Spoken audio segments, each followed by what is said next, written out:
Okay, what we're going to do today is we're going to show you how to create a sample file for the Alesis Strike Pro SE processor so that you could use those files to assign to your cymbals, to your toms, to your rims, whatever you want to do.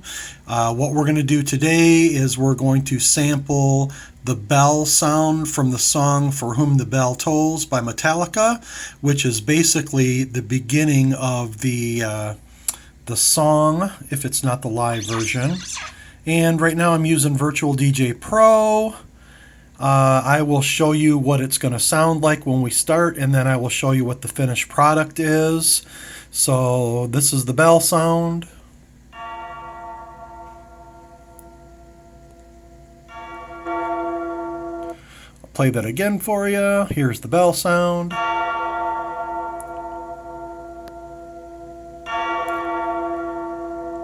Now we don't need both of those bells in there, we just need the one, because every time you hit your tom or cymbal it's going to create that sound.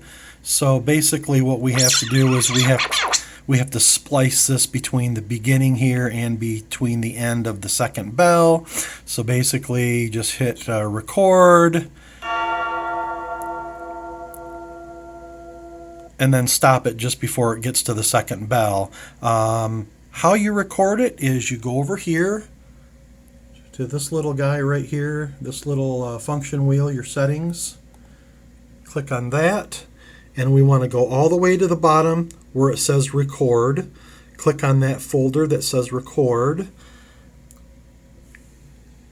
I'm sorry, hit broadcast, hit record, and what it's going to do is it's going to bring you to the option where you can rename that file, and I'm going to call it Bell Metallica Drumless Track. We're going to save it as a WAV file. You have lots of options: MP3, OGG, FLAC, MP4 for videos, which I make a lot of those for YouTube, and the alternate video format, which I do not use. So we're going to choose WAV file, and that's how we are going to save it. You can hit start record at this point if you want to. It's not actually going to record until you hit the play button and it actually hears the sound. Make sure your fader is set all the way. Make sure your file is queued up, and then you go to your master. Make sure we're good to go. The record button has been pushed, and then basically hit play. Stop it before it gets to the second one. You can always clip and edit whatever extra out from the processor when you're transferring the file from either your cell phone or your laptop onto the processor. There's an option there that you can trim your beginnings, you can trim your endings, so you can make them as long or short as you want, trim out the extra nonsense that you don't need. And how you find your file is it'll show up on your screen on your laptop, and there it is. There's the Metallica. I've already made another copy of it, which I've edited. And so now I'll show you the next step from transferring this file over to your processor on your Alesis Strike Pro. Thank you. Okay, this is the second video, part number 2, for how we put our WAV files, MP3s, on our processor so that we can assign them to our toms or our cymbals for special effects and whatnot.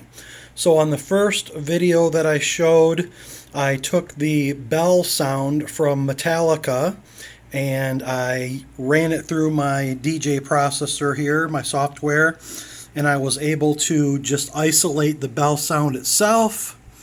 And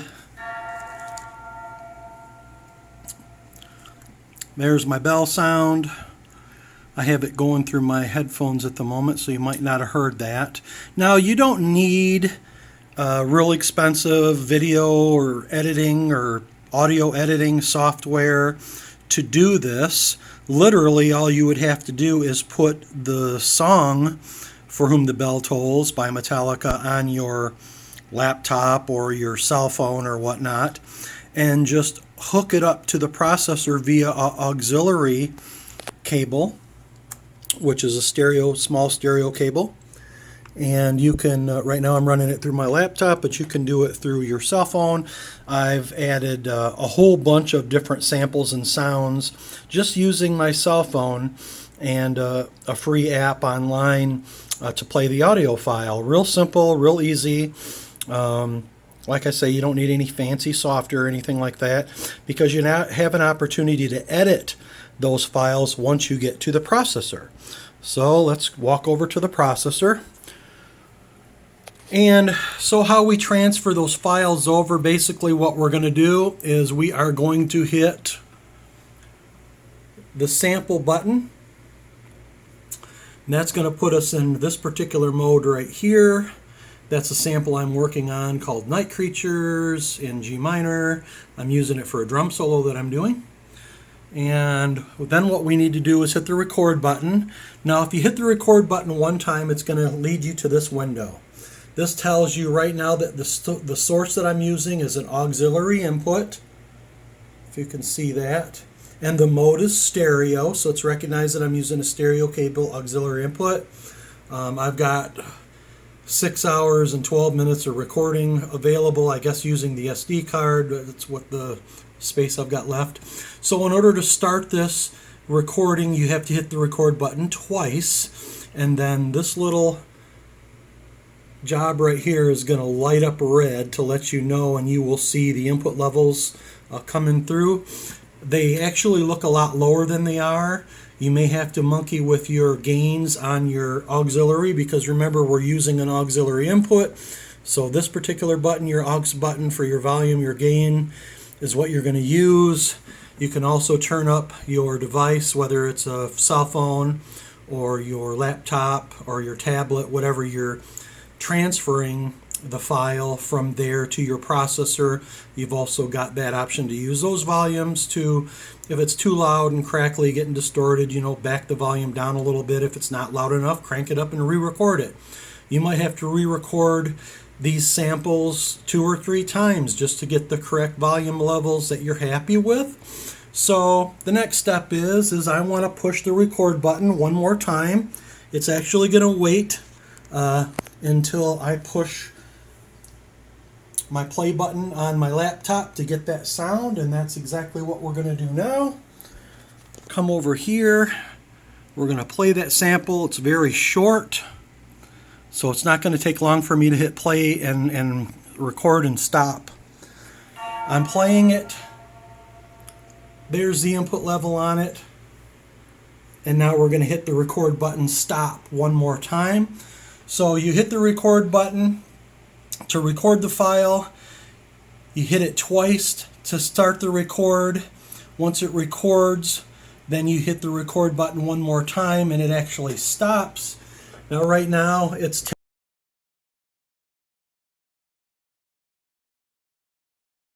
okay. Now that we've got the loop recorded on here, this is how you save it.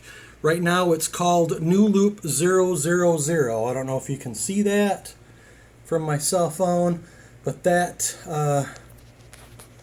right here, that is the bell sound for whom the bell tolls. So I want to edit the start, which is that button right there, and then I want to hit the end button and I want to trim it up so it doesn't have all this extra time and space wasted. So we're going to go ahead and hit the start button. We're going to manually turn the dial, and you can see it trimming and trimming and trimming and trimming and trimming. I'm going to leave just a little bit at the beginning and just a little bit at the end. You can push the end button now, and then I can turn the dial back, and it's going to shorten that up. I do want a little bit of tail at the end of that, but not much. That's probably good right there. Now the next thing that we want to do, it still says new loop, is we want to hit the save button. Now that I've hit the saved button, now I can clear the new loop and I can put whatever I want in there. I'm just going to turn the dial to B, hit the button over for my E, and then go over to the L, and one more L. Just passed it, there it is. And I'm going to actually change this to bell number 1. Just going to keep dialing it back till I get to the 1. Now I've got bell number 1 and I'm going to save it. Now it gives you an opportunity to either save it as a full sample or edit. We're going to push the down button right here. Now it says full sample, if you can see that. I'm going to turn that to where it says trimmed sample. Okay, and this just using the dial here, trim sample. And I'm going to save it right here, F number 3. And now it is saved as bell 1. I'm going to play it. Hit the play button. And you can't hear it, but it is on there. It's coming through my headphones at the moment. So it's actually perfect. It sounds good. It plays right. Now, if you want to assign that to one of your kits, the next video that I'm going to show you will show you how to do that. Okay, video number 3 on how to take your WAV file MP3, save it as a WAV file on your processor. Where we left off was we created the bell sound from Metallica's For Whom the Bell Tolls, and we transferred it from my laptop over to the processor. We hit play on the laptop while recording it onto the processor. Once we saved it, we were able to edit the beginning, the start, and the ending so we could trim that sample. And then we saved it as a trim sample. Now what we want to do is we want to save this as an instrument. And it can either be acoustic, melodic, electronic. I don't know what all the options that you have there. It doesn't really matter where you save it. It's just an opportunity for you to be able to find it when you need to use it. So currently we've got this bell 1 saved, and you just turn this dial right here, push your up and down buttons. Now it's on acoustic. We can turn the button to the right and it gives you electronic. Turn it again, it gives you melodic. Turn it back, goes to acoustic. Click your up to save it either as an instrument or a trim sample. That's what we saved it before. The trim sample is going to keep it on your processor so that you can just hit play anytime you want. Either a full sample, we saved it as a trim. So anyways, what we want to do is we want to turn it to the right until it gets to this particular window. It's going to ask you how you want to save it. We want to save it as an instrument. What category do we want to save it into it? Well, let's save it as an acoustic. Now we want to hit the save button right here. And now it is saved. And let's see if we can find it. Let's go back. Let's go to Note Chase. Let's go to Voice. And let's just hit this symbol right here. And then let's go to Instruments. And we want to go to Users. And there's what the user looks like.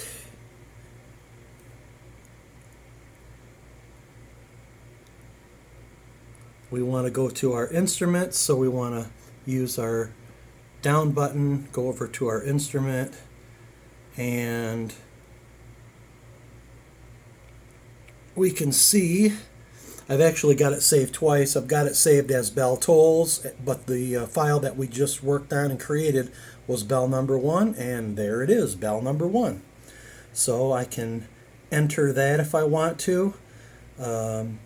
And assign it to, right now it's could be assigned to my crash bow, which let's do that. Let's just assign it to my crash bow. And now if I go back, there's bell 1 on my crash bow.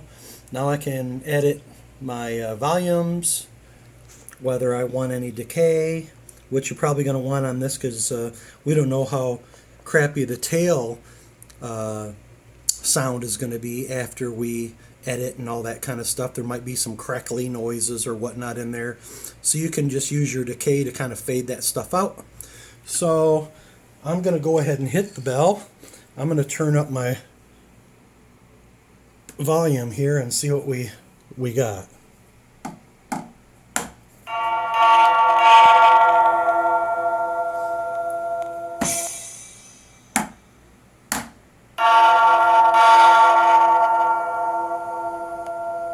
There is a little bit of a delay, so that can be worked out when you go to edit that file on your processor. Just hit the record button again. You can edit that, trim out the ending, trim out the beginning, whatever you want to make it work. But that's basically the process. You're just taking your sample sound from whatever device, your laptop, your cell phone, your tablet. You are recording it on the processor, trimming it through an editing process, saving it as an instrument, and using it to assign to whatever instruments, whatever toms, cymbals, whatever you want. I hope this helps.